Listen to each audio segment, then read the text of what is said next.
Hi, everybody. One of the striking symbols in the iconography of ancient Egypt is the representation of the freedom of the soul from the body. The prevalence of this image of the soul outside of the physical body leads to spiritual, epistemological, and sensory conclusion which mark the difference between traditional African thought and that of the West with regard to the perception of the soul and of the spirit. Welcome to the channel Dialogue of Dr. Yaluka. To begin, please subscribe and tick the notification bell in order not to miss our videos. Thank you for joining. The theme of our lecture this evening is soul, spirit, and body. What is soul? The Congo tradition designates soul by the term moyo.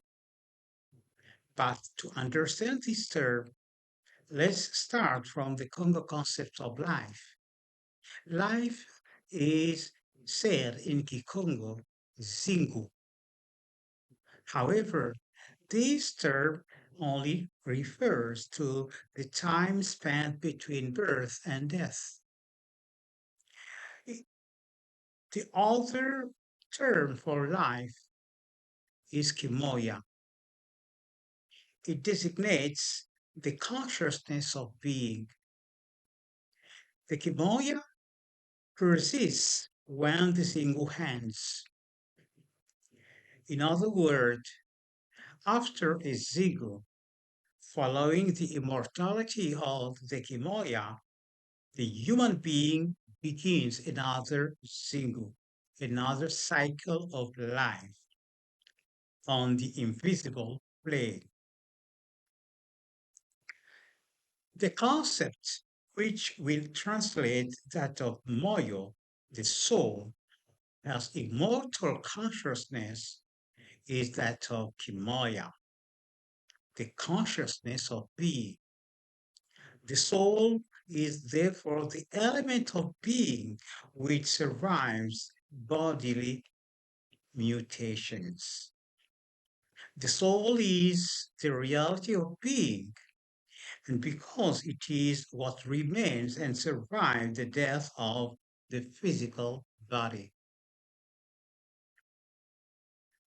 On the strictly scientific level, Gimeti cosmological argument shows us that reality is spiritual and is God, spirit, and that the material is only a limited and even reverse perception of the only reality which is spiritual.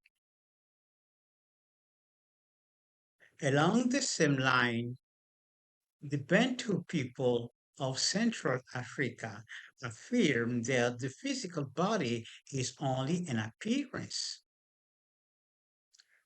which vision is also that of the Yoruba of Nigeria. The physical body is only an appearance. The reality of being is invisible. However, reality cannot be included in its appearance because the infinite cannot be enclosed in the finite. We then understand the ancient Egyptian insistence on the fact that soul is not in the body. From a purely Black African perspective, the soul is to the body as the letter is to its optical shadow. The physical body is therefore only a visible shadow of the invisible soul. By virtue of its immortality, when the physical body ceases to live or falls into unconsciousness, the soul finds itself with another shadow invisible to the bodily perception. As a reality of being, the human soul is only the manifestation of God as self, as divine celestial consciousness. The erroneous modern education received from the West is based on the undemonstrable belief, I emphasize, undemonstrable belief that reality is material. All these education and this education persists in instilling in us that the soul is in the body, contrary to the conception of our ancestors. This in reality constitutes a negation of the immortality of the soul, of the immortal consciousness of being. Thus, one of the initiatory steps consists in helping the soul to free itself from the obstacle constituted by the physical body. It is important, however, to understand that this liberation of the soul can take place on the demonic, human, or divine level. Freed by demonic means, such as the corruption of thoughts, the soul is drawn to the dark areas of existence, which prevents its evolution towards the divine celestial realm.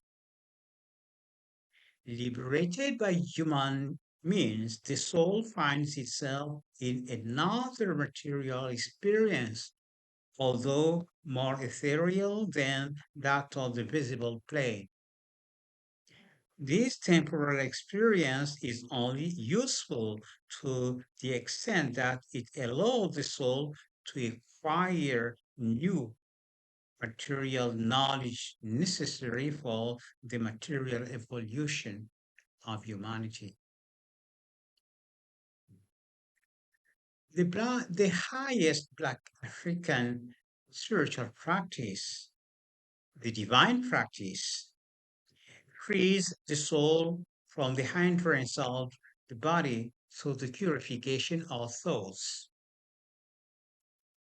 This liberation allows the soul to come into contact with our holy ancestors, to develop faculties such as intuition, spiritual perception, inspiration, etc. Let me give you here an experience I had in the sense of the liberation of the soul from the body through purification of thoughts. During my doctoral degree, I lost 3 months due to the fact that I didn't realize that the load of the work I believed to be the, the one, the only one I had was actually a little one. There was a bigger load I didn't know, and therefore I lingered with the little one and lost 3 months. Eventually, I realized that it remained only 2 months for me to write my thesis. So I endeavored to do the work, which seemed quite impossible. But I was relying on the purification of thoughts. I was relying on the fact that soul is not in the body, and that man is the image and likeness of God, soul, the divine consciousness. It was customary for me to pray this way before starting. And starting this way, develop one's intuition. Thanks to this intuition, I will take a book, for example, of 500 pages and be directly led to the page I needed to read. In this manner, I wrote my thesis, PhD thesis, in 3 weeks. I got an A. The thesis was published by a publisher in Paris, France, and it was reviewed by a scientific journal of the University of Toulouse in France.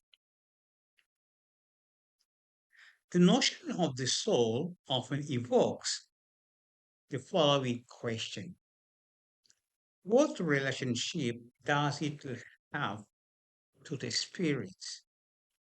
Firstly, if the soul is the divine consciousness of being, the spirit is our substance. As such, each of us is in reality made of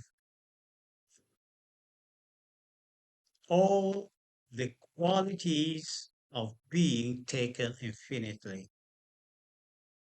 Everyone is therefore blessed with infinite intelligence, infinite peace, infinite beauty, infinite harmony, etc. This is our true identity. The bodily sense, the false concept of soul in matter, insists that we are made up of only a few limited quality and even bodily defects. It is therefore by fighting this false sense of being that we rise to our true nature, the divine. Next, the soul in the human being is the principle of desire and volition.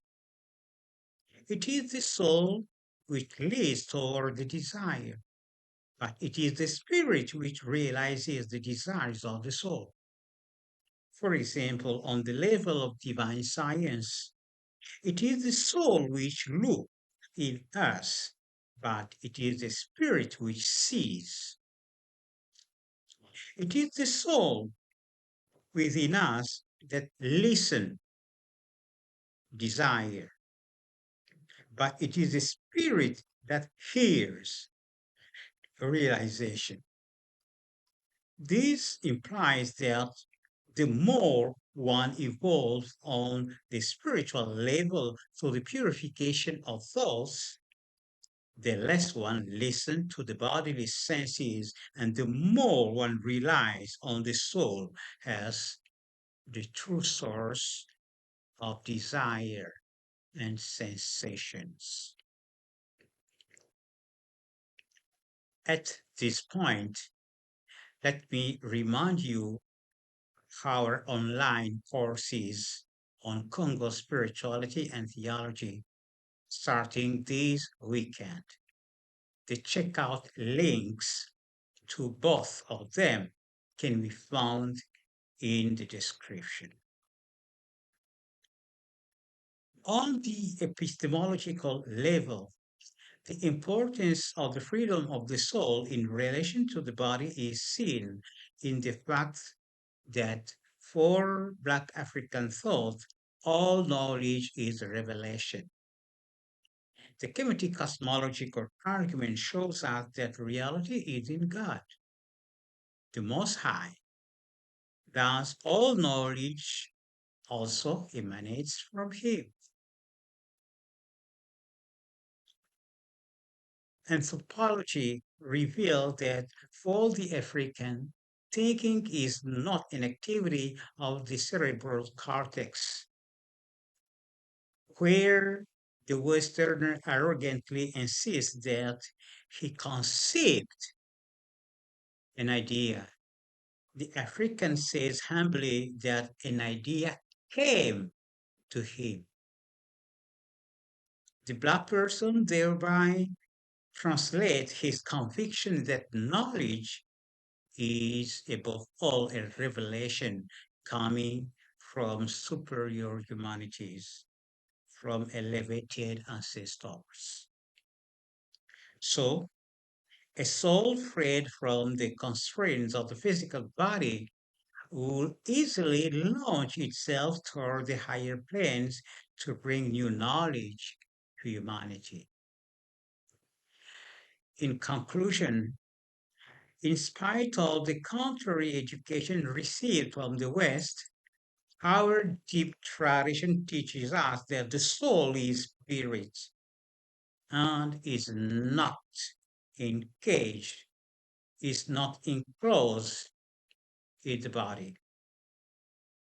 To understand freedom of the soul in relation to the body is the path to intellectual, emotional, and metaphysical fulfillment. Thank you. If you enjoyed this video, please like it and share.